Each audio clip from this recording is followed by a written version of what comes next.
Você sabia que a destilação fracionada é o método de separação de misturas mais utilizado para a separação dos componentes do petróleo? E por que será que esse é o método mais adequado? E quais são esses principais derivados que são obtidos a partir do petróleo? Se você quiser saber mais sobre isso, fique comigo até o final, que está começando mais um vídeo aqui no Química Online. Fique atento à nova programação do canal, vídeos toda segunda, quarta e sexta às 10 horas da manhã.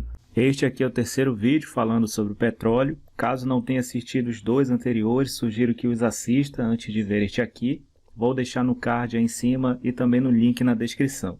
No primeiro vídeo falamos sobre o entendimento acerca das energias renováveis e não renováveis e sobre as características gerais do petróleo. Já no segundo vídeo falamos sobre as interações de polo induzido, que são interações que ocorrem entre as moléculas apolares presentes no petróleo. Se ainda não tiver visto, dá um confere lá, tá bom? No vídeo de hoje falaremos mais especificamente sobre o processo de destilação fracionada do petróleo. Como foi falado no vídeo anterior, o petróleo, após a extração, encontra-se na forma bruta, daí é levado para as refinarias. E é lá onde inicia-se o processo de destilação. Mas o que é essa destilação fracionada afinal? A destilação é um método de separação de misturas. O petróleo nada mais é do que uma mistura complexa de uma infinidade de compostos apolares. O objetivo da destilação é separar os componentes dessa mistura. Desta forma, obteremos os famosos derivados do petróleo. E aqui neste ponto surge uma pergunta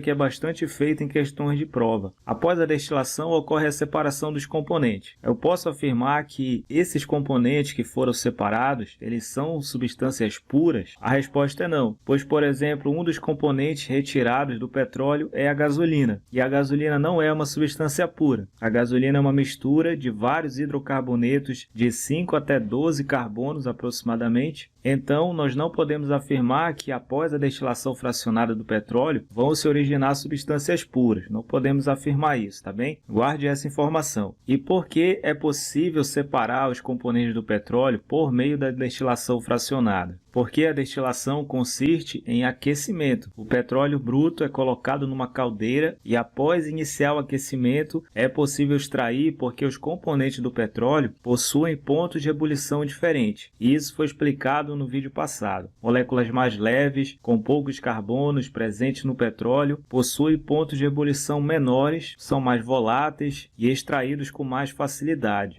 O aquecimento do petróleo vai aumentando gradativamente e com isso os derivados vão sendo extraídos. E quais são os principais derivados extraídos do petróleo? Vamos a eles. Primeiramente, são obtidos os compostos com poucos carbonos, já que eles são mais leves e por ter poucos carbonos vão ter massas moleculares menores também. E por serem moléculas pequenas, elas terão menor superfície de contato. A superfície de contato tem relação com o tamanho. A superfície de contato tem relação com o tamanho da área de interação das moléculas. Como a molécula é pequena, a área disponível para fazer a interação com uma outra molécula também será pequena. Com isso, essas moléculas terão menores forças de interação intermoleculares, consequentemente menor ponto de ebulição e maior volatilidade. Essas são as principais características das primeiras moléculas que são extraídas do petróleo. Vamos conhecer algumas delas aqui. As primeiras moléculas extraídas são aquelas que têm de 1 a 4 carbonos, que em geral são gasosas. E neste momento aqui são extraídos, por exemplo, o gás propano de 3 carbonos e o gás butano de 4 carbonos, que são os principais constituintes do gás de cozinha, o famoso gás GLP. Gás GLP, que significa gás liquefeito de petróleo ou gás líquido pressurizado. Após a extração desse gás, segue o processo de aquecimento do petróleo bruto no forno e uma das próximas substâncias a serem extraídas são os naftas. Naftas são moléculas com uma quantidade que varia de 5 a 9 carbonos. O nafta é um solvente e matéria-prima utilizado principalmente na indústria petroquímica. Após isso, aumenta-se ainda mais a temperatura e quando chegar por volta de 150 graus, serão extraídas moléculas com quantidade que varia de 5 a 12 carbonos, como por exemplo a gasolina, um dos combustíveis mais importantes do mundo atualmente, amplamente utilizado nos veículos do Brasil. Após a extração da gasolina, segue o aquecimento e por volta dos 200 graus Celsius são extraídas moléculas de 11 a 16 carbonos, que é basicamente o querosene, que é o combustível utilizado nos aviões. Você precisa decorar a quantidade de carbonos que tem em cada uma dessas frações do petróleo aqui? Não, você não precisa decorar. O que você precisa entender até este momento é por que saíram primeiro ali as substâncias gasosas e depois foram saídas substâncias líquidas, tá? Como nafta, gasolina, o querosene. Por que existe essa sequência? Você precisa saber que isso está relacionado com o tamanho das moléculas, a quantidade de carbonos, as forças de interação que são fracas, essas características todas que estão aí ao lado, tá bom? Então saíram primeiro os gases, porque os gases têm menos carbonos, tá? São mais leves,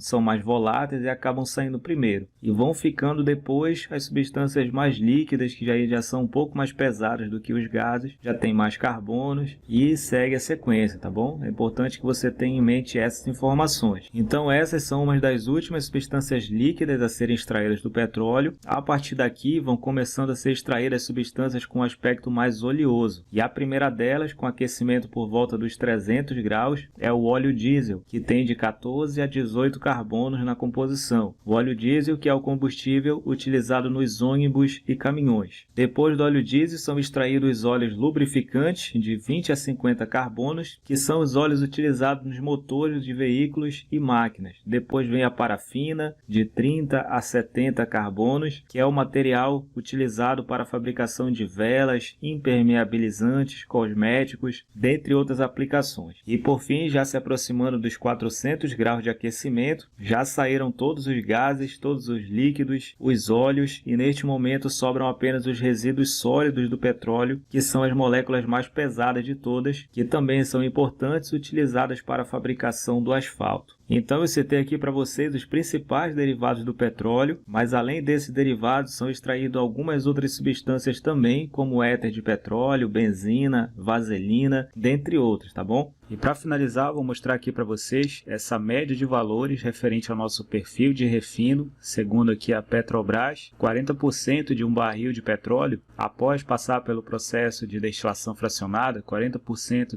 desse barril se converte em óleo diesel, 18% se converte em gasolina, 14% se converte em óleo combustível, 8% se converte no gás GLP, que é o gás liquefeito de petróleo, ou gás líquido pressurizado, que é o gás de cozinha, tá certo? 8% se converte no nafta, 4% no querosene, que é o combustível dos aviões, e 8% em outros derivados, tá bom? Então só para você ter uma ideia aí do quanto rende de cada fração do petróleo dessa aí, a partir de um barril, tá bom? Então nós temos uma ideia aí do percentual de cada um desses derivados. E aí existem métodos, tá, que podem ser utilizados, que eu vou estar falando na próxima aula, de como a gente faz para enriquecer uma dessas frações aí. Então, por exemplo, tem como eu pegar algum outro derivado e transformar esse outro derivado em gasolina? Pegar, por exemplo, óleo diesel e em vez de usar esse 40% de óleo diesel, posso pegar uma parte desse óleo diesel e transformar em gasolina? Tem como fazer? Tem como fazer, tá? Isso aí a gente vai falar, vai discutir melhor em mais detalhes na próxima aula. Então este vídeo vai ficando por aqui. Se tiver perguntas ou sugestões de outros temas, deixe aí nos comentários. Deixe um like aí no vídeo para ajudar. No próximo vídeo falaremos sobre o quarto e último ponto relacionado ao petróleo, que é sobre o processo de craqueamento. E depois daremos continuidade falando das outras formas de produção de energia. Obrigado por ter assistido até aqui e até o próximo vídeo.